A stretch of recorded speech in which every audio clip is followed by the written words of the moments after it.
Welcome back to the show नाज़रीन। Break पे जाने से पहले हम कनेक्ट करने की कोशिश कर रहे थे सनाउल्लाह बलोच साहब को, लेकिन उनसे कनेक्शन हमारा बहाल हो नहीं सका। तो अब ब्रेक के बाद हमारे साथ मौजूद हैं रहनुमा इस्तेहकाम पाकिस्तान पार्टी खुर्रम रोखड़ी साहब। बहुत शुक्रिया खुर्रम साहब आपके वक्त का।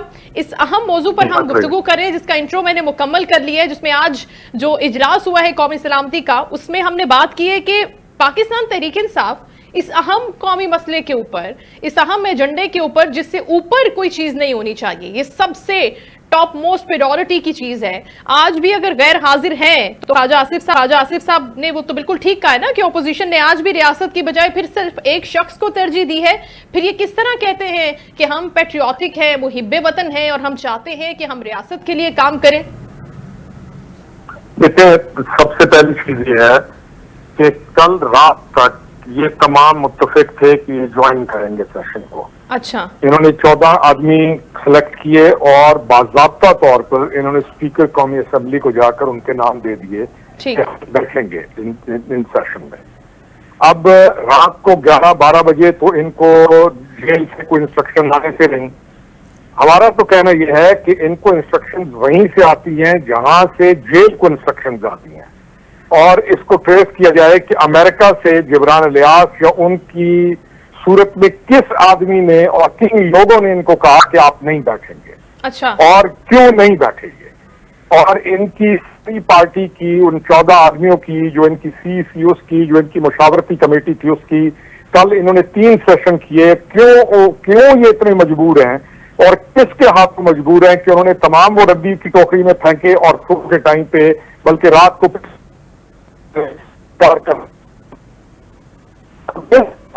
होना चाहिए। आप मेरे में बैठ के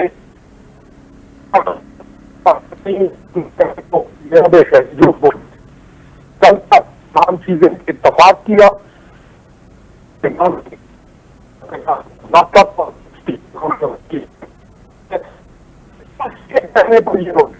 कौन इनकी पार्टी को चलाता है जी। यही तो कहते हैं आप डेमोक्रेटिक पॉलिटिकल पार्टी हैं जो कि पाकिस्तान की बेहतरी के लिए कुछ सोच सकते हैं जी। आप सोचना चाहते भी हैं और आप ठीक भी हो जाए जो आपके पोलिटिकल बंदे हैं इनके अंदर, तो कौन सी कुवत है तो आपको आके 0 के साथ मल्टीप्लाई करके आपको फेंक देती है करे। This is a question. इन्होंने ना सिर्फ अपनी साथ को उसको चीजों को किसने सबताज किया इनकी, पाकिस्तान को इस मौके हालात में से गुजर रहा है। और कल शाम तक आपने तकरीरें भी की कि हम पे बैठ के कर रहे थे, तो आपका वो इत्तेफाक किसने चला और क्यों आप एक वो कॉल कहां से आई आपको, आप उस कॉल के ऊपर आपने और पाकिस्तान को आपने फिर पीछे कर दिया और आप मजबूर हो गए। तो दिस इज द क्वेश्चन। हम यही कहते हैं कि कौन ऐसे लोग हैं जो इनको चला रहे हैं, और हम ये कहते हैं कि इनकी हैसियत कुछ भी नहीं है, ना ये तो अंदरूनी तौर पर डिसीजन ले रहे हैं, लेकिन ये डिसीजन के ऊपर अमल पैरा नहीं हो सकते। तो ये एक बड़ी ही खतरनाक चीज है। और इन्होंने अपना पार्टी का, इन्होंने पाकिस्तान को, इन्होंने हर नोबल कॉज को ये डिनाई कर देते हैं और फिर बच्चों की तरह बातें लेके आगे आ जाए। Very strange, very one can say it is a negative move on this thing. और इस मौके के ऊपर, इस वक्त के ऊपर आके उन्होंने जी रोखड़ी साहब, जिस तरह से आप बात करें ना कि कोई और फैसले कर रहा है, कोई और चला रहा है, डोर किसी और के हाथ में है। बैरिस्टर गौहर साहब तो अपनी ख्वाहिश का इजहार कर रहे थे कि हम चाहते थे कि हम शमूलियत इख्तियार करें। तो फिर ये जो नाम है, जो अभी भी हिडन कैरेक्टर्स है, जाहिर है कहीं और से तो कहीं ऑपरेशंस हो रहे हैं ना, तो अब जहां से ऑपरेशंस हो रहे हैं कि अगर पार्टी ने उसी ट्रैक पर चलना है, तो आपको ये नजर आ रहा है कि पार्टी फाल होगी या पार्टी बहाल करेगी अपनी साख को आने वाले वक्त में अगर इसी ट्रैक पर चलती रही तो? No, they can not. एक हैसियत होती है ना, एक सेल्फ इमेज साइकोलॉजी है कि आप एक जगह के ऊपर आकर एक स्टैंड लेते हैं, आप कहते हैं कि मेरा मुल्क, हमारे लोग, हमारी कॉज, हमारी वादत, ये हमारे लिए सुपीरियर है जी। तो उसके लिए आपको स्ट्रांग लोग चाहिए, तो स्ट्रांग कैरेक्टर है ही नहीं। यानी ये कोई अच्छी बात करना भी चाहें तो इनकी हैसियत ही नहीं है। और ये टीवी के ऊपर बैठकर एक दूसरे के ऊपर फेंकते हैं। वो कहता कि जी बैरिस्टर गौर जो है उससे ये कहा, उससे कहा बैरिस्टर, एक इनका अपना मेन लीडर कहता है कि बैरिस्टर गौर की क्या अहमियत है। तो ये एक दूसरे को ही अहम नहीं समझते। तो जब ये अहम नहीं समझते तो इन्होंने कौन सी साख बात करनी है, या और इनको मालूम है कि इनकी कौन है। जब आदमी को ये होश ही ना रहे कि उसकी भी कोई साख है, जब आदमी को ये होश ही ना रहे कि उसकी अपनी भी कोई खुदी है, उसका अपना वतन है, उसका अपना मुल्क है, तो ये तो अरसे से कह रहे हैं कि ये पॉलिटिकल पार्टी नहीं रही, ना ये पॉलिटिकल डायलॉग की तरफ जाएंगे। और ये कोई डायलॉग तो नहीं था जो है, ये तो एक नेशनल सिक्योरिटी इशू है जिस पाकिस्तान के बेगुनाह मासूम लोगों को बेदर्दी के साथ कत्ल किया जा रहा है, और रॉ ऊपर से क्लेम कर रही है और शादियानी बजा रही है कि हम ये कर रहे हैं। जी बिल्कुल। इस मौके पर इनको क्या चाहिए था कि ये स्टैंड वो लेता है जिसका कैरेक्टर हो, जो मजबूत हो।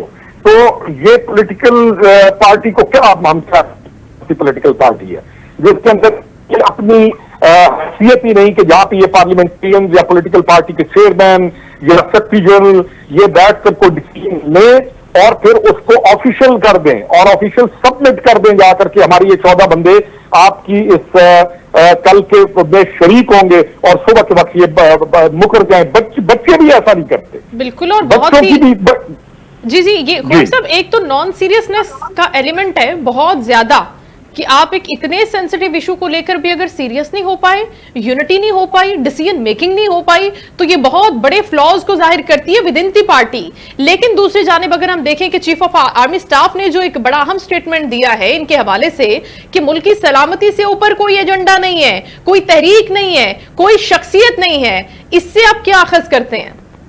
देखिए, मुल्क की सलामती पर इन बेचारों का, ये जिन लोगों ने नाम दिए, कल इन्होंने ऑफिशियली इसको डिक्लेयर किया, इन बेचारों की हैसियत क्या है जी? मुल्क की सलामती के ऊपर आप ये देखें कि जो ट्विटर हैंडल है जो जहां से ऑपरेट हो रहा है, पता नहीं कहां से ऑपरेट हो रहा है, और जो मंसूब है बानी तहरीक इंसाफ का, वो क्या कह रहा है? वो तो इस अहम तरीन मौके पर पाकिस्तान की जो जिस सिचुएशन में से आप गुजर रहे हैं उसमें वो तो पाकिस्तान को डैमेज करने के लिए तमाम बयानियां चला रहा है जी। तो वो तो एंटायर स्टेट बयानियां चला रहे हैं। वो तो उन मिलिटेंट्स नहीं है, उन दहशतगर्द मिलिटेंट तंजीम BLA को सपोर्ट कर रहा है। वो तो मारंग को एक हीरोइन बना के पेश कर रहा है। तो जो मेन आदमी वो अंदर पड़ा हुआ है उससे कह दे कि अपने उस ट्विटर हैंडल को डिनाई कर दे, वो कह दे कि ये मेरी स्टेटमेंट्स नहीं है। तो हमें तो यानी आप ये देखें ना कि इनकी पार्टी की तो हैसियत ही खत्म हो गई, ना इनके पार्लियामेंटेरियन की कोई हैसियत है, ना इनके सेक्रेटरी जनरल की कोई हैसियत है, ना इनकी कोई तंजीम की कोई हैसियत है। इनसे तो बहुत स्ट्रांग निकल के आया है Ali Amin Gandapur as chief minister of KP। उसने आके शमूलियत भी की और उसने जो बातें करनी थी की, और उसने एक स्ट्रांग अपना मैसेज भी दिया जिसमें उसने वादे किया कि मैं रियासत के साथ खड़ा हूं।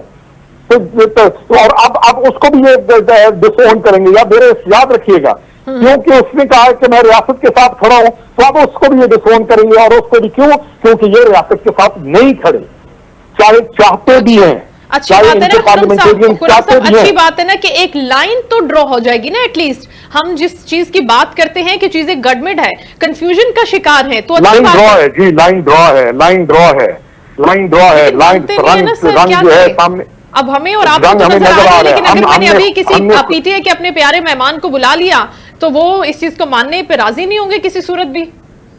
मैं बता रहा हूं जी, लाइन ड्रॉ है। वी नो कि where they stand, we know where they social media complete campaign is heading towards. We know what they are trying to do. कल इनके एक लड़के ने, इनकी एक पार्टी का एक डाई हार्ड वर्कर है जो कि इंस्पायर है जिनके जो खुफिया व्हाट्सएप ग्रुप्स है, और उसने कल जब उसको एक बहुत बड़े जुर्म पर उठाया गया तो इन्होंने कहा कि हम तो इसको जानते ही नहीं है। तो ये एक मैसेज है उन नौजवानों की तरफ जो इस आग में इनकी भेंट करते हैं और फिर उनसे ये कहते हैं कि हम तो इनको जानते ही नहीं है। लाइन ड्रॉ है, we have to draw the line now. इन्होंने लाइन ड्रॉ की हुई है, we have to draw the line now कि where we have to move, और from where we have to tackle them as well. अवाम पाकिस्तान को clear हो गया है कि ये कहां पे खड़े हुए हैं। इस मौके के ऊपर भी आकर ये हरकतें करें, आप सोचिए जरा। ये तो बहुत क्लियर मैसेज है और बड़ा खूबसूरत पैगाम खुर्रम साहब आपने दिया है, और हमें भी अपने प्लेटफॉर्म से, अपने प्रोग्राम के तवस्सुत से, अपने चैनल के तवस्सुत से तमाम देखने वालों को और खुसूसन उन नौजवानों को ये मैसेज बार बार देना होगा कि शायद उनके दिल में हमारी ये बात उतर जाए कि ऐसे लोगों के हाथों इस्तेमाल होकर आप सिर्फ और सिर्फ अपना नुकसान करेंगे, अपने घर वालों का, अपने मुल्क का नुकसान करेंगे, आपको हासिल वसूल कुछ नहीं होगा। इनको स्ट्रांग करेंगे आप, इनके नैरेटिव को, इनकी पार्टी को, जो भी इनका एजेंडा है उसको स्ट्रांग करेंगे। खुर्रम साहब, एक इंतहाई अहम सवाल है अफगान हुकूमत के हवाले से। अब हमें आगे अपनी खारजा पॉलिसी को किस चलना होगा अफगानिस्तान के मामले पर? बहुत ही क्लैरिटी के साथ बढ़ना होगा आगे, थोड़ा एग्रेसिव आना होगा, या फिर मिलजुल कर निगोसिएशन से उनके पास बैठना होगा, उनको बुलाना होगा और खुशउस्लूबी से इन मामलात को तय करना होगा, क्योंकि बहरहाल वो हमसाया नेबरहुड कंट्री तो है ना। देखिए, डिप्लोमेसी हमेशा चलती है और पॉजिटिव प्रोग्रेसिव डिप्लोमेसी हुकूमत वक्त भी लेकर चलेगी और वो चलेगी, लेकिन कुछ पॉइंट्स ऐसे होते हैं कि जहां से आप एक लाइन ड्रॉ करते हैं कि इसको क्रॉस नहीं होने दिया जाएगा। ठीक, अफगानिस्तान के साथ भी मेरा ख्याल है कि वो टाइम भी आ गया और आप ड्रॉ कर भी रहे हैं कि कुछ ऐसी चीजें हैं कि ये चीजें आप बर्दाश्त नहीं करेंगे और ना करनी चाहिए, और जो इलीगल रह रहे हैं अफगानी यहां पर, उनको एक बहुत एहसन तरीके के साथ, अच्छे तरीके के साथ, बेहतर तरीके के साथ we deport them back to Afghanistan. और जो टेररिस्ट एक्टिविटीज हैं, कोई भी चीज जो राउटिंग हो रही है फ्रॉम दैट प्लेस, हम उसको किसी सूरत भी कबूल नहीं करेंगे, बल्कि वी विल हिट बैक, और हम उसको बर्दाश्त नहीं करेंगे। ये भी एक है जो लाइन हमने ड्रॉ कर रही है।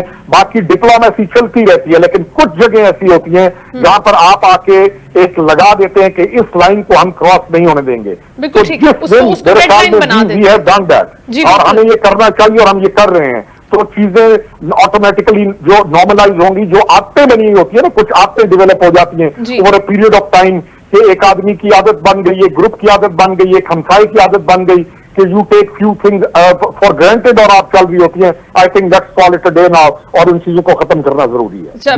बहुत अच्छी बात है। अब ये हमने बात कर ली अफगानिस्तान के हवाले से। Coming back to the Pakistan, हम बात करते हैं अपने कबायली अजला के हवाले से, जिस पर अली अमीन गंडापुर ने भी एक अहम बात की है इसके ऊपर, कि वहां पर अगर वसाइल की कमी है, बहुत अरसे से हम देख रहे हैं कि मसाइल हैं, और हम बार बार ये मामला विफाक से उठा भी रहे हैं कि आप इसकी तरफ तवज्जो दें, तो आपको लगता है कि ये जो बदअतमादी की फजा जिसका जिक्र गंडापुर साहब ने आज किया है, इसके ऊपर भी अभी हुकूमत और ज़ाहिर असरी क़यादत एक साथ बैठेगी और इस पर भी बात करेंगे?